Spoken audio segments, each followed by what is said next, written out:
এখানে একটি গতিবেগ আর সময়ের অঙ্ক আছে।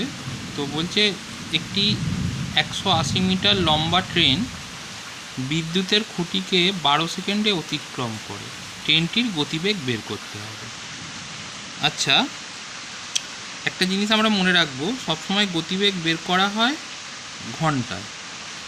তো ট্রেনটি কত মিটার লম্বা? 180 মিটার লম্বা।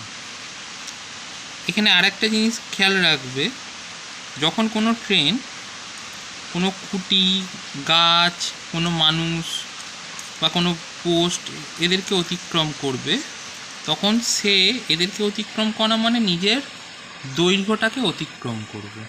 তাহলে এখানে ট্রেনটির দৈর্ঘ্য কত? 180 মিটার। এই 180 মিটার অতিক্রম করতে তার কত সময় লাগে? 12 সেকেন্ডে।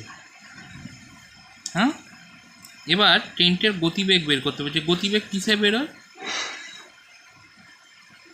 কিমি পার ঘন্টা। তাহলে এটা সেকেন্ডে আছে।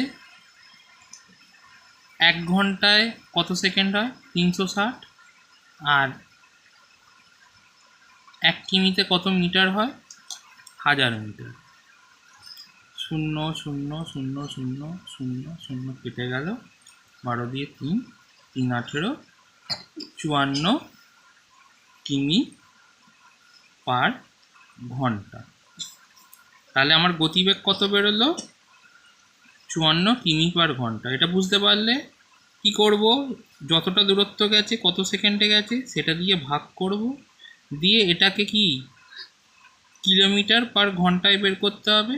তো ওপরে গুণ করব 1 ঘন্টায় কত? 360 সেকেন্ড। আর নিচে গুণ করব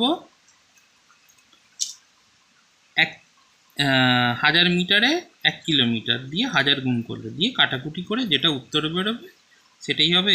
এখানে 54 কিমি বেরিয়েছে, অপশান 2 হবে আমাদের সঠিক উত্তর। তো এরকমই আর একটা অঙ্ক আছে।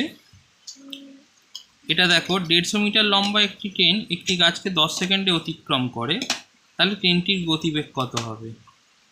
4টে অপশান আছে, কোনটা হবে কমেন্টে জানিও।